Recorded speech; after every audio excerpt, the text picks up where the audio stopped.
let's get this straight. You don't have the guts to be what you want to be. You need people like me. Wait a minute! It's a wrecking machine. Yeah. Boom! Knockout! Let's separate the men from the boys. I ain't no joke. Thank you very much. Good night. What's up, y'all? It's Wingnutd-Penn here, and I'm watching ESPN, and I'm really getting tired of watching ESPN, and that's a weird thing for me to say because I love ESPN. But all this crap about Penn State taking Joe Paterno's statue down and taking the wall behind it down and making a big deal of it, you know, for once in my life, I hate ESPN. I really hate ESPN because I think they've blown this way out of proportion. I think everybody in the Penn State community has blown this way out of proportion. First of all, the whole statue taking down thing, this was all about some assistant coach, Jerry Sandusky, who did some cruel and just stupid and immoral and dumb things to children, and I am very sensitive to that subject because I have kids myself. But this in no way had anything to do with football. None of the players were involved. None of the other coaches, except for their knowledge, were involved of what was going on.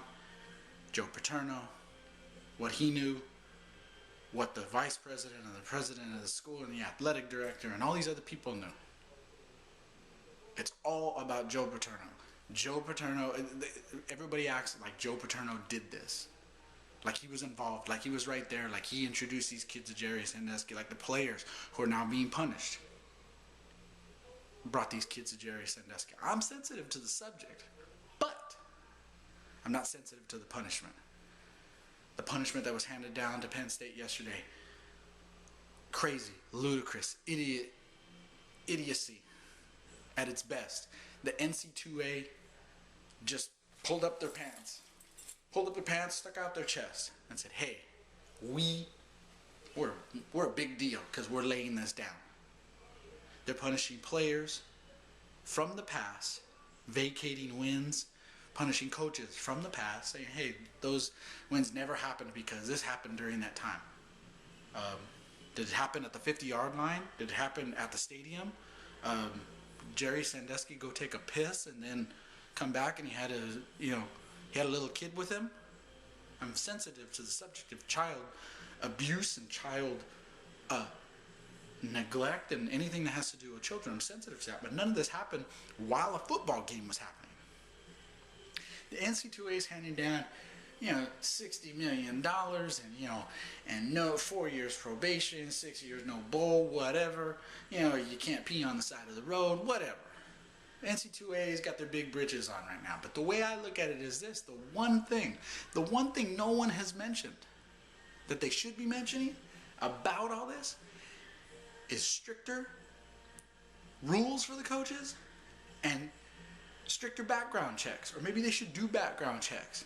Maybe they should chastise these guys before they even come in. They say, hey, look, you are a coach. You are a football coach. You coach your sport. You do your job. That's it. You have nothing to do with anything or anyone else, and no extracurricular activities. And if you even have a jaywalking ticket on your record, you don't get the job. That's what I think they should have did with all this, and they're not even mentioning it. I'm outraged.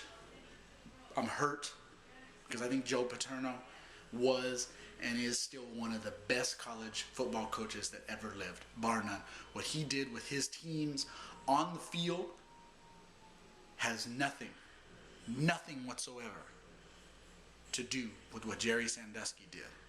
Jerry Sandusky's an idiot. He's a punk. Somebody should whoop his ass all up and down College Station. They should take him at the 50-yard line and tar and feather him and hang him by his balls. That's what they should do to him. I agree. The punishment fits the crime with him. Joe Paterno? This man gave college football 40, 50, some odd years of his life.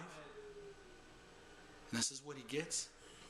His legacy is tainted because of this. And I know everybody says, who cares about legacy? Who cares about... You know what? We do. Football fans do. College football fans, we care about legacy. We care about our figures. Joe Paterno just got into the same group as Pete Rose, Shoeless Joe Jackson. Other figures in their sport that have done one thing off the field. And to Joe Paterno, his one thing was having knowledge of this. He went to his superiors, they did nothing about it, but his superiors should face charges, and they will. Pete Rose bet on baseball. He bet on his own team. Guy lost a lot of money on his own team because he bet for them to win, and what happened? He lost a lot of money that way. Same thing with Shoeless Joe Jackson. Except for he, on the other hand, he was involved in, making his team lose. So he's the exception to the rule. Joe Paterno had knowledge of what was going on. Fact. He didn't do enough about it. Fact. Where in that sentence, and where out of everything that has happened over the last little while at Penn State, where has that anything to do with football other than they were football coaches? This is a big subject. I know I'm going to get some thumbs down and some bad reviews, and people are going to tell me that I'm insensitive, and what about if it was my kid? And I'll say, you know what, I'm very sensitive, because like I said, I've got 3 children, and I've got 10 grandchildren of my own, that I would totally rip somebody apart if they were involved in something like this, and if they had knowledge of this. But you know what? If you're a ditch digger and you knew that this was going on, hey, you know what? That has nothing. You're not going to lose your job as a ditch digger. You're not going to be an even worse ditch digger. Joe Paterno, bar none, was a great football coach. He was a great man. He just knew something that he should have did more about. I will agree with that. The man is dead. The man can't even defend himself and what's going on. All these people are still bashing his statues being taken down. It's like he never existed.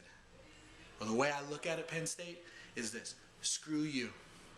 Screw you for what you have done to his legacy, what you have done. You have made him the scapegoat. Totally made him the scapegoat. And I think it's wrong. Give me a like, comment, subscribe, and share this with your friends on Facebook and other social media sites. That's today's rant, whether you like it or not. I'll see you guys next time.